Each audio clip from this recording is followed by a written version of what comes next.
I februar rømte Dubais prinsesse Sheikha Latifa al-Maktoum fra hjemlandet.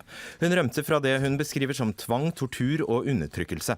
Flukten gikk via vannskuter til en seilbåt som så tok henne til India, og 4. mars kom om lag 15 maskerte menn med maskingevær ombord på båten, og siden har ingen sett prinsessen.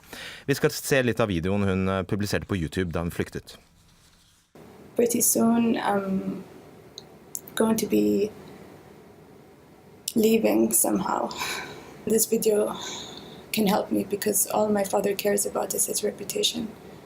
He will kill people to protect his own reputation. He only cares about himself.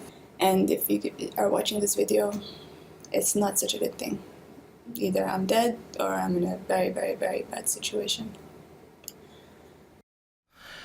Tina Jauhainen, you're a friend of the princess and was with her on the boat. Can you please tell us what happened that day? Basically, we had been 8 days at sea. It was the 4th of March. In the evening, even though we were aware that we had been followed by a boat for the past 2 days, and we had a search and rescue plane above us, we decided to go to our cabin to get some rest. Soon after, we started hearing some noises from the upper deck. They sounded like gunshots. We locked ourselves to a bathroom. We were hugging each other. We were very, very scared. Soon after, the cabin started filling with smoke. So as we couldn't breathe or see in front of us, we had to go to the upper deck. On top of the stairs, we were basically met by Indian Special Forces. We had multiple machine guns pointing at us with laser sights. I was pushed to the floor and my hands were tied behind my back. And I saw a pond of blood next to me on the floor, which made me very scared. I thought possibly Hervé or one of the crew members had already been killed. Basically, these Indian men were threatening me. They were threatening to shoot my brain out if I wasn't closing my eyes. And later on, I was taken to the front deck of the boat, where I saw Latifa lying on the floor. Her hands were also tied, and she kept on repeating that she's seeking for political asylum, and they didn't listen to her. And soon after, there was an Emirati officer who came to identify Latifa. He was speaking Arabic to Latifa, and she said that rather shoot me here than take me back to UAE. So that's the last time I have seen my friend, and it's over 2 months ago. Now, in brief, could you please tell us why did Princess Latifa want to flee Dubai? Her life was very restricted. She had initially wanted to leave already in year 2002. And obviously her escape attempt failed, and she was imprisoned for 3.5 years. So ever since, she has wanted to leave, to have a normal life, to live like the rest of us outside the Golden Gate. Where do you think she is now? I think she's somewhere locked up right now, because nobody has had any contact with her ever since, and probably sedated as well. You think she's alive? I want to believe that she's alive, yes. And many Norwegians obviously travel to Dubai to experience luxury, modern buildings, beautiful beaches. What is it that the tourists don't see? They don't see the actual truth of Dubai. It's a place with no human rights. You can be detained for just writing an opinion in Twitter or Facebook, because you have no right to express your opinions over there.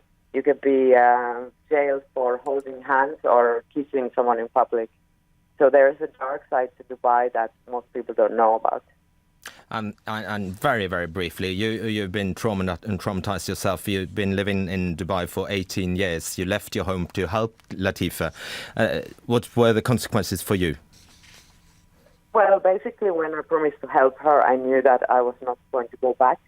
But because of the failed escape attempt, obviously, I've had to make all new plans how to carry on with my life.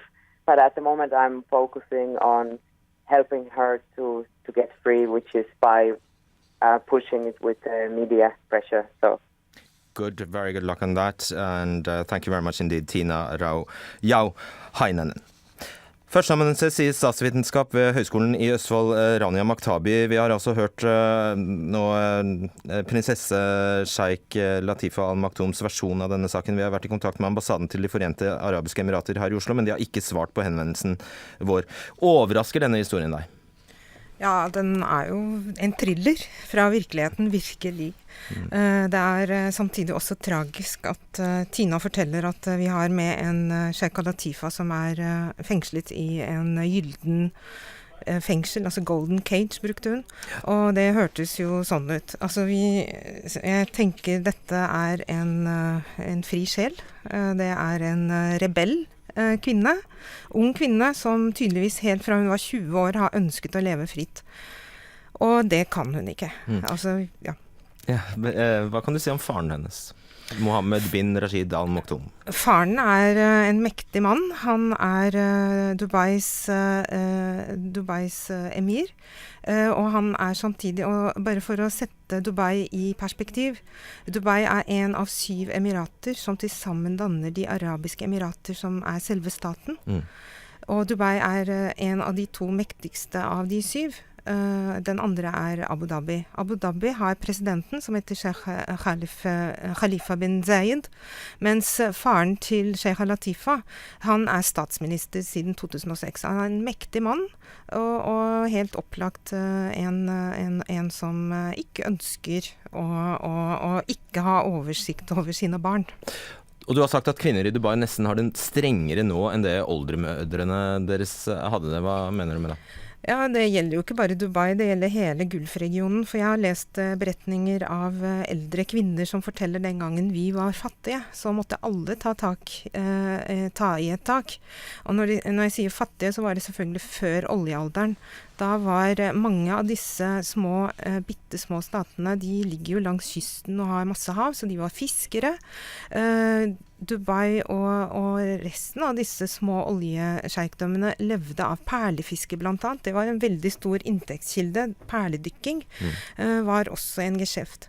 Og i den perioden hvor menn var ute på vannet, så var det sånn som fiskekoner i Nord-Norge. Ikke sant? Det de som styrte hjemme. Så de beretningene jeg har lest, historiske, vittner om en periode hvor fattigdom faktisk ga kvinner større frihet. Og da skriver jo Amnesty på sine sider: i dagens emirater blir opposisjonelle torturert, og samvittighetsfanger blir rutinemessig internert og holdt i fangenskap i mange måneder uten tiltale eller dom. Det en bare beksvart menneskerettighetssituasjon i Dubai? Ja, altså vi må jo skille mellom 2 ting her. Her det en prinsesse, og da det inne i ting som har med private forhold, ikke sant? Det familieforhold. Det andre du nevner med Human Rights Watch og Amnesty, det har jo med fremmedarbeidere og oppholdstillatelser på andre måter. Så hvis vi skal fokusere på nettopp den case vi har foran oss her, så det en ekstrem variant av det vi på godt norsk kan kalle far som tukter datteren sin, ikke sant?